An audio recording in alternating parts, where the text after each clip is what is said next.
All, welcome back to my another new vlog. ಹೇಗಿದ್ದೀರಾ? Hope ನೀವೆಲ್ಲ ಚೆನ್ನಾಗಿದ್ದೀರಾ ಅಂದ್ಕೊಂಡು ಇವತ್ತಿನ ನನ್ನ ಈ ಪುಟ್ಟ ವ್ಲಾಗಲ್ಲಿ ನಿಮ್ಮ ಜೊತೆ ಸಂಭಾಷಣೆ, ಮಕ್ಕಳನ್ನ ನಾವು ಹೇಗೆ ಮ್ಯಾನೇಜ್ ಮಾಡಬೇಕು, ಹಾಗೆ ಎಲ್ಲರ ಮನೆಯಲ್ಲೂ ಮಕ್ಕಳು ಇದ್ದೇ ಇರ್ತಾರೆ. ಪ್ರತಿಯೊಂದು ಪೇರೆಂಟ್ಸು ಯಾವ ಥರ ಮಕ್ಕಳನ್ನ ಮ್ಯಾನೇಜ್ ಮಾಡಬೇಕು, ಫಸ್ಟು ಅಡಲ್ಟ್ ಏಜ್ ಇದ್ದೇ ಇರ್ತಾರೆ. ಸೊ ನಮ್ಮ ಮನೆಯಲ್ಲೂ ಅಷ್ಟೇ ಅಡಲ್ಟ್ ಏಜ್ ಅಂದರೆ ಒಂದು 7th 8th ಕ್ರಾಸ್ ಆದಮೇಲೆ ಅವ್ರನ್ನ ಯಾವ ಥರ ಮ್ಯಾನೇಜ್ ಮಾಡಬೇಕು. ಪ್ರತಿಯೊಂದು ಮಕ್ಕಳಲ್ಲೂ ಕೂಡ ಒಂದು ಏನಂತಾರೆ ಸ್ಪೋರ್ಟಿವ್ IQ ಲೆವೆಲ್ ಇರೋದಿಲ್ಲ, ಒಬ್ಬೊಬ್ಬರು ಒಂದೊಂದು ಥರ ಇರ್ತಾರೆ. ಸೊ ಅವರ IQ ಲೆವೆಲ್ನ ನಾವು ಯಾವ ಥರ ಇಂಪ್ರೂವ್ ಮಾಡಬೇಕು ಅನ್ನೋದನ್ನ ಥಿಂಕ್ ಮಾಡೋಣ. ಪ್ರತಿಯೊಂದು ಪೇರೆಂಟ್ಸು ಅಷ್ಟೇ ಮಕ್ಕಳ ಜೊತೆ ಸ್ವಲ್ಪ ಇಂಟ್ರ್ಯಾಕ್ಷನ್ ಇರಬೇಕು.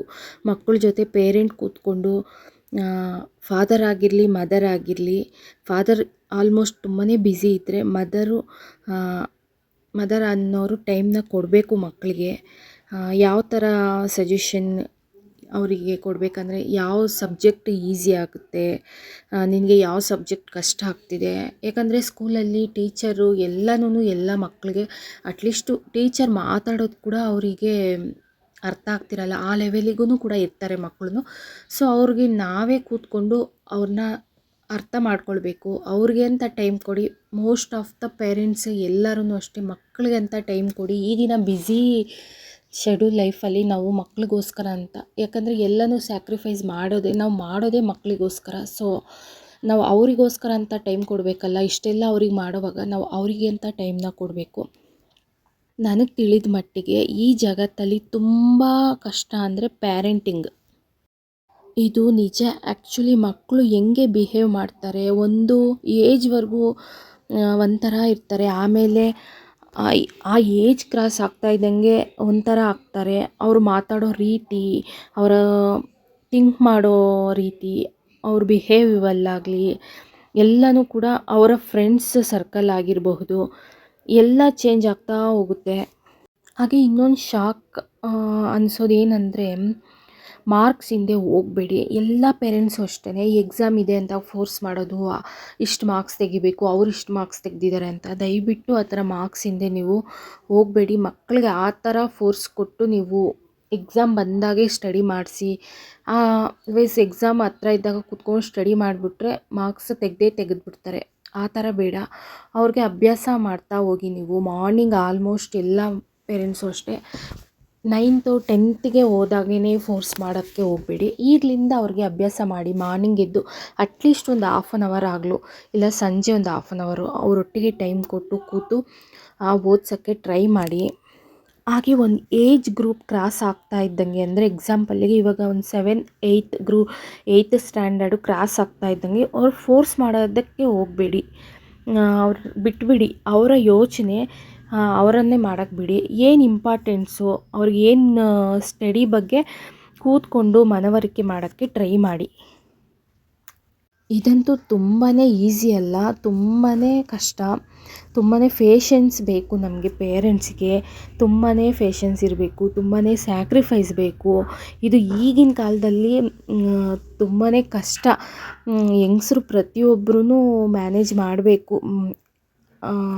ಅದರಲ್ಲೂ ಹೌಸ್ ವೈಫು ಮ್ಯಾನೇಜ್ ಮಾಡಲೇಬೇಕು. ಯಾಕಂದರೆ ಪ್ರತಿಯೊಬ್ಬರು ವರ್ಕಿಂಗ್ ಹೌಸ್ ವೈಫೇ ಆಗಿರ್ತಾರೆ. ಮೋಸ್ಟ್ ಆಫ್ ನನ್ನ ಎಕ್ಸ್ಪೀರಿಯೆನ್ಸಲ್ಲಿ ವರ್ಕಿಂಗ್ ವುಮೆನ್ನೇ ಆಗಿರ್ತಾರೆ. ಅದು ತುಂಬಾ ಕಷ್ಟ. ವರ್ಕಿಂಗ್ ವುಮೆನ್ ಹೌಸ್ ವೈಫಿಗೆ ತುಂಬ ಕಷ್ಟ ಆಗುತ್ತೆ ಮಕ್ಕಳನ್ನ ಮ್ಯಾನೇಜ್ ಮಾಡೋದು. ಇದು ನನ್ನ ಸೆಲ್ಫ್ ಎಕ್ಸ್ಪಿರಿಮೆಂಟ್ ಆಗಿರುತ್ತೆ. ಸೊ ಸೆಲ್ಫ್ ಎಕ್ಸ್ಪಿರಿಮೆಂಟಿಂದ ನಾನು ಹೇಳ್ತಾ ಇದ್ದೀನಿ. ಯಾವತ್ತೂ ಅಷ್ಟೇ ನಾನು ನಮ್ಮ ಮಕ್ಕಳ ಮೇಲೆ ಪ್ರೆಷರ್ ಹಾಕಿಲ್ಲ. ಎಲ್ಲರೂ ಅಷ್ಟೇ ಮಕ್ಕಳಿಗೆ ಪ್ರೆಷರ್ ಹಾಕಕ್ಕೆ ಹೋಗಬೇಡಿ. ಬಟ್ ಇಲ್ಲಿ ನನ್ನ ಎಫರ್ಟ್ ಮಾತ್ರ ಯಾವತ್ತೂ ಕಡಿಮೆ ಆಗಲ್ಲ. 100ಗೆ 80% ಆದರೂ ನನ್ನ ಎಫರ್ಟ್ ಇದ್ದೇ ಇರುತ್ತೆ. ಬಟ್ ಪ್ರೆಷರ್ ಹಾಕದೆ ಅವ್ರಿಗೆ ಕೂತ್ಕೊಂಡು ಅರಿವು ಮೂಡಿಸಿ ತಿಳಿಯೋ ಥರ ಅವ್ರಿಗೆ, ನಿಮ್ಮ ಮಕ್ಕಳು ಯಾವ ಥರ ಮೈಂಡ್ಸೆಟ್ ಇದೆ ಅಂತ ನಿಮಗೇ ಗೊತ್ತಿರುತ್ತೆ. ಆ್ಯಸ್ ಎ ಮದರ್ ಆಗಿ ಮೋಸ್ಟ್ ಆಫ್ ದ ಟೈಮ್ ಮಕ್ಕಳಿಗೆ ಎಲ್ಲ ಫ್ರೆಂಡ್ಸು ಎಲ್ಲರಿಗಿಂತ ಒಂದು ಈಸಿಯಾಗಿ ಶೇರ್ ಮಾಡ್ಕೊಳ್ಳೋದು, ಒಂದು ಫ್ರೆಂಡ್ನ ನೋಡೋದು ಅಂದರೆ ಮದರಲ್ಲೇ. ಸೊ ಆಲ್ಮೋಸ್ಟ್ ಎಲ್ಲ ಮಕ್ಕಳು ಅಷ್ಟೇ, ಎಲ್ಲ ಪೇರೆಂಟ್ಸಿಗೂ ಅಷ್ಟೇ ಮದರ್ನ ಒಂದು ಫ್ರೆಂಡ್ ಬೇಗನೆ ಶೇರ್ ಮಾಡ್ಕೊಳ್ತಾರೆ. ಎಲ್ಲನೂ ಕೂಡ ಅವರು ಹೇಳ್ಕೊಳ್ಳೋ ಶಕ್ತಿ ಮದರ್ ಹತ್ರ ಮಾತ್ರನೇ ಇರುತ್ತೆ. ಸೊ ಅದನ್ನು ನೀವು ಅರ್ಥ ಮಾಡಿಕೊಂಡು ಅವರಿಗೆ ಅಂತ ನೀವು ಟೈಮ್ನ ಕೊಡಿ. ಅವರು ಹೇಳೋದನ್ನ ತುಂಬಾ ತಾಳ್ಮೆಯಿಂದ ಕೇಳಕ್ಕೆ, ತಾಳ್ಮೆ, ಕೋಪ ಎಲ್ಲನೂ ಕೂಡ ಮಕ್ಕಳ ಹತ್ರ ಬೇಡ. ಎಷ್ಟು ನೀವು ತಾಳ್ಮೆನ ಮಕ್ಕಳ ಹತ್ರ ಕಲಿಬೇಕು ಅಂದರೆ, ಸೊ ಅವರು ನಿಮ್ಮನ್ನು ಅಷ್ಟು ಚೆನ್ನಾಗಿ ಅವರು ಕೂಡ ನಿಮ್ಮನ್ನು ಅರ್ಥ ಮಾಡಿಕೊಂಡು ಪ್ರೀತಿ ಮಾಡಿ ಎಲ್ಲನೂ ಕೂಡ ಶೇರ್ ಮಾಡ್ಕೊಳ್ತಾರೆ. ಸೊ ಹಂಗಾಗಿ ಮಕ್ಕಳಿಗೆ ಪ್ರೆಷರ್ ಕೊಡದೆ ಎಫರ್ಟ್ ಮಾತ್ರ ನಮ್ಮ ಎಫರ್ಟ್ ಇದ್ದೇ ಇರುತ್ತೆ. ಯಾಕಂದರೆ ಸೊ ಥಿಂಕ್ ಮಾಡಿ ಏನೆಲ್ಲ ಮಾಡ್ತೀವಿ ಮಕ್ಕಳಿಗೆ ಅಂತ. ಸೊ ನಮ್ಮ ಪೂರ್ತಿ ಎಲ್ಲನೂ ಕೂಡ ಅವರಿಗೇ ಮಾಡ್ತೀವಿ. ಒಂದು ಮನೆ ಕಟ್ಟಲಿ, ಒಂದು 4-5 ಬಿಲ್ಡಿಂಗು, ಒಂದು 4-5 ಫ್ಲೋರ್ ಮನೆ, ಒಂದು 5-6 ಗಾಡಿ, ಕಾರು, ಆಸ್ತಿ, ಅಂತಸ್ತು ಎಲ್ಲನೂ ಸಂಪಾದನೆ ಮಾಡ್ತೀವಿ. ಏನಕ್ಕೆ? ಯಾರಿಗೆ?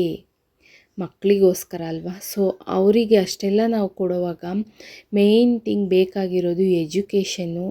ನನಗೆ ತುಂಬಾ ಚೆನ್ನಾಗಿ ಅರ್ಥ ಆಗಿರೋದು ಏನಂದರೆ, ನನ್ನ ಲೈಫಲ್ಲಿ ಎಕ್ಸ್ಪೀರಿಯೆನ್ಸಲ್ಲಿ ಹೇಳ್ತಾ ಇದ್ದೀನಿ. ಸೊ 100ಗೆ 90% education very very very important. So ಇನ್ನು 20% ಅವರೇನಾದರೂ ಬೇರೆ ಆ್ಯಕ್ಟಿವಿಟೀಸಲ್ಲಿ ಇದ್ದರೆ, ಸೊ ಅವ್ರು ಲಕ್ಕಿದ್ದು ಅದರಲ್ಲಿ ಸಕ್ಸಸ್ ಆದರೆ ಓಕೆ. ಸೊ ಇಲ್ಲ ಅಂದರೆ ನಾವು ಏನೇ ಸಂಪಾದನೆ ಮಾಡಿದ್ರು ಮಕ್ಕಳಿಗೆ ನಾವು ಮೇನ್ ಕೊಡಬೇಕಾಗಿರೋದು ಅವ್ರಿಗೆ ಎಜುಕೇಷನ್ನು. ಅದನ್ನು ಕೊಡಬೇಕು ಅಂದರೆ ಮಕ್ಕಳ ಜೊತೆ ಕೂತು ಅವರಿಗಂತ ಟೈಮ್ನ ಕೊಟ್ಟು ನಾವು ಇಂಪ್ರೂವ್ ಮಾಡ್ತಾ ಹೋಗಬೇಕು.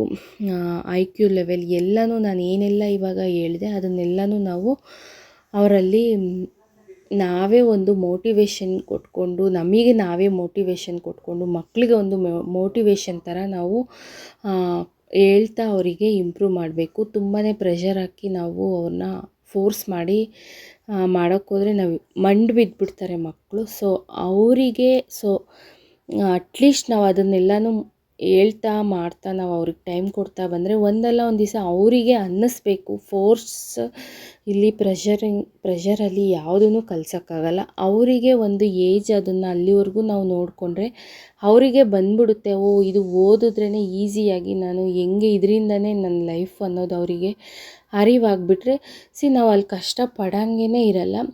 ಅವರಿಗೆ ಗೊತ್ತಿರುತ್ತೆ ಎಜುಕೇಷನ್ ಅಂದರೆ ಎಷ್ಟು ಇಂಪಾರ್ಟೆಂಟು, ನಾವು ಎಜುಕೇಷನ್ ಮಾಡಿದ್ರೆ ನಮ್ಮ ಲೈಫ್ ಯಾವ ಥರ ಮೂವ್ ಆನ್ ಆಗುತ್ತೆ ಅಂತ. ಅದನ್ನು ತಿಳಿಸ್ಕೊಟ್ಬಿಟ್ರೆ ಸಾಕು, ಈಸಿಯಾಗಿ ಅವರದ್ದನ್ನು ಅವರೇ ನೋಡಿ ಕಲ್ತ್ಕೊಳ್ತಾರೆ. ಸೊ ನನಗೆ ತಿಳಿದ ಮಟ್ಟಿಗೆ ಒಂದು ನನ್ನ ಟಿಪ್ಸ್ ಇದೆಲ್ಲನೂ. ಸೊ ಹೋಪ್ ನಿಮಗೂ ಕೂಡ ಇಷ್ಟ ಆಗಿರ್ಬೋದು ಅಂದ್ಕೊಳ್ತೀನಿ. ಸೊ ಇವತ್ತಿನ ನನ್ನ ಮಾರ್ನಿಂಗ್ ರೊಟೀನ್ ಹೇಗಿರುತ್ತೆ, ಡೇ ರೊಟೀನ್ ಅಂತ ನಿಮ್ಮ ಹತ್ರ ಶೇರ್ ಮಾಡ್ಕೊಳ್ತಾ ಇದ್ದೀನಿ.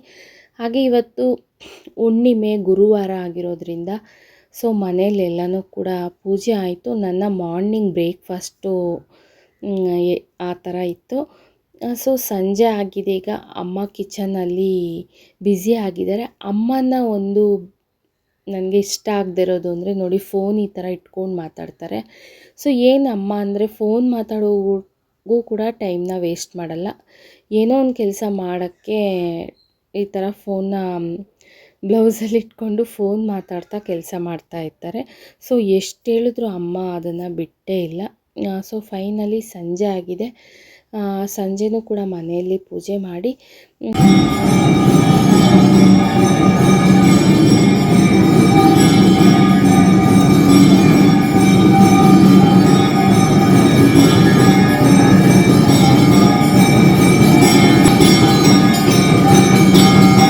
ಇವತ್ತು ಹುಣ್ಣಿಮೆ ಆಗಿರೋದ್ರಿಂದ ನೈಟು ಕೊನೆ ಪೂಜೆ ತುಂಬಾ ಚೆನ್ನಾಗಿರುತ್ತೆ. ಮಂಗಳಾರತಿ ಇರುತ್ತೆ. ನಾನು ರಾಯರ ದೇವಸ್ಥಾನಕ್ಕೆ ಬಂದೆ. ಏನಪ್ಪ ಅಂದರೆ ಪೂಜೆ ಮಾಡೋದನ್ನೇ ಬಿಟ್ಟವಳು ನಾನು. ಪೂಜೆ ಮಾಡೋಕ್ಕೆ ಕಾರಣ ಏನಂದರೆ ರಾಯರೇ. ಸೊ ಈ ಮನೆಗೆ ಬಂದಾಗಿಂದ ತುಂಬಾ ಕನಸಿಗೆ ಬರ್ತಾಯಿದ್ದಾರೆ. ಒಂದು 2 ವೀಕ್ಸ್ 3 ವೀಕ್ಸ್ ಬ್ಯಾಕಿಂದ ನನ್ನ ಕನಸಲ್ಲಿ ತುಂಬಾ ರಾಯರು ಬರ್ತಾಯಿದ್ದಾರೆ. ಸೊ ಹಾಗೆ ನಮ್ಮ ಯಜಮಾನರು ಕೂಡ ಬರ್ತಾಯಿದ್ದಾರೆ. ಅವರು ಏನಂದರೆ ಟ್ರಾವೆಲಿಂಗ್ ಮಾಡಿಸ್ತಾ ಇದ್ದಾರೆ. ಮಂತ್ರಾಲಯಕ್ಕೆ ಹೋಗೋಣ ರೆಡಿಯಾಗಿ, ಮಂತ್ರಾಲಯಕ್ಕೆ ಹೋಗೋಣ ಬಟ್ಟೆ ಪ್ಯಾಕ್ ಮಾಡ್ಕೊಳ್ಳಿ, ಮಂತ್ರಾಲಯಕ್ಕೆ ಕರ್ಕೊಂಡು ಹೋಗ್ತಾ ಇದ್ದೀನಿ ಅಂತ ಕಾರಲ್ಲಿ ಟ್ರಾವೆಲ್ ಮಾಡ್ತಾ ಇರೋ ಥರ ಎಲ್ಲನೂ ಕೂಡ. ಏನಪ್ಪ ಅಂದರೆ ಅವರಿದ್ದಾಗ ತಿಂಗಳಿಗೆ ಕೊನೆಯಲ್ಲಿ ಒನ್ಸ್ ಹೋಗಿ ಬರ್ತಾಯಿದ್ರು. ಹಾಗೆ ನಾವು ವರ್ಷಕ್ಕೆ ಏನಿಲ್ಲ ಅಂದರೂ ನೀವು ನನ್ನ ಹಳೆ ವೀಡಿಯೋಸ್ ನೋಡಿದರೆ 2-3 ಬಾರಿ ಆದರೂ ನಾವು ಮಂತ್ರಾಲಯಕ್ಕೆ ಹೋಗಿ ಬರ್ತಿದ್ವಿ. ಸೊ ಅದಕ್ಕೆ ಅಮ್ಮ ಎಲ್ಲೋ ತಪ್ಪಾಯಿತು ಅಂದ್ಕೊಂಡು ರಾಯರಿಗೆ ದೀಪ ಹಚ್ಚಮ್ಮ ಅಂತ ಹೇಳಿ ನನ್ನ ಕೈಯಲ್ಲಿ ಪೂಜೆನ ಶುರು ಮಾಡಿಸಿದ್ರು. ಸೊ ಹಂಗಾಗಿ ನಾನು 2 ವೀಕ್ಸಿಂದನೂ ಕೂಡ ಪೂಜೆನ ಮಾಡಿದೆ. ತಪ್ಪಾಯಿತು, ಬರ್ತೀವಿ ಅಂತ. ಯಾಕಂದರೆ ಅವರಿಗೆಲ್ಲೋ ಅದು ಆಸೆ ಅಲ್ವಾ ಹೋಗ್ತಾ ಇದ್ದಿದ್ದು. ನಾನು ಈ ಥರ ಮಾಡೋದು ನನ್ನದೇ ತಪ್ಪಾ ಅನ್ನೋ ರೀತಿ ನಾನು ರಾಯರಿಗೆ ಮನೆಯಲ್ಲಿ ಪೂಜೆ ಮಾಡೋದನ್ನು ಶುರು ಮಾಡಿದೆ. ಹಾಗೇ ದೇವಸ್ಥಾನಕ್ಕೂ ಕೂಡ ಹೋಗಿ ಬಂದೆ. ತುಂಬ ಚೆನ್ನಾಗಿ ದರ್ಶನ ಆಯಿತು. ಹಾಗೆ ಮನೆಗೆ ಬಂದು ಅಮ್ಮ ಇವತ್ತಿನ ನೈಟ್ ಡಿನ್ನರ್ಗೆ ನೀವೆಲ್ಲ ಏನು ಮಾಡ್ಕೊಂಡಿದ್ದೀರಾ? ನಮ್ಮ ಮನೆಯಲ್ಲಿ ಇವತ್ತಿನ ನೈಟ್ ಡಿನ್ನರಿಗೆ ಅವರೆಕಾಯಿ ಸೊಪ್ಪೆಲ್ಲ ಹಾಕಿ ಬಸ್ಸಾರು ಮಾಡಿದ್ದಾರೆ. ಹಾಗೆ ಇವತ್ತು ತುಂಬಾ ಒಳ್ಳೆಯ ದಿವಸ, ಹುಣ್ಣಿಮೆ. ನನ್ನ ಮಗನ ಫ್ರೆಂಡ್ ಮನೆಯಲ್ಲಿ ಸತ್ಯನಾರಾಯಣ ಪೂಜೆ ಆಗಿದೆ. ಅವನ ಫ್ರೆಂಡು, ಚಿಕ್ಕ ಮಗನ ಫ್ರೆಂಡು ಬಾಕ್ಸಲ್ಲಿ ಪ್ರಸಾದನ ನಿಮ್ಮ ಮಮ್ಮಿಗೆ ತೊಗೊಂಡೋಗು ಅಂತ ಕಳಿಸಿದ್ದಾನೆ. ಸೊ ಗೊತ್ತಿಲ್ಲ, ಎಲ್ಲನೂ ಕೂಡ ಸಿಗಬೇಕು ಅನ್ನೋದಿದ್ದರೆ ತಾನಾಗಿ ತಾನು ನಮ್ಮ ಹತ್ರ ಹುಡುಕೊಂಡು ಬರುತ್ತೆ. ಸೊ ಇವತ್ತು ಒಂದು ಒಳ್ಳೆ ಗುಡ್ ಡೇ ಅನಿಸುತ್ತೆ ನನಗೆ. ಸೊ ಇವತ್ತಿನ ಡೇ ತುಂಬ ಚೆನ್ನಾಗೋಯಿತು. ಹೋಪ್ ಇವತ್ತಿನ ವ್ಲಾಗ್ ಎಲ್ಲ ನಿಮಗೂ ಕೂಡ ಇಷ್ಟ ಆದಲ್ಲಿ ಲೈಕ್, ಶೇರ್, ಕಮೆಂಟ್ ಅಂತ ಹೇಳ್ತಾ ನೆಕ್ಸ್ಟ್ ಒಂದೊಳ್ಳೆ ಇಂಟ್ರೆಸ್ಟಿಂಗ್ ವ್ಲಾಗ್ ಜೊತೆ, ಇಂಟ್ರೆಸ್ಟಿಂಗ್ ವ್ಲಾಗ್ ಜೊತೆ ನಾನು ನಿಮ್ಮ ಮುಂದೆ ಅಂತ ಹೇಳ್ತಾ love you all, take care, bye.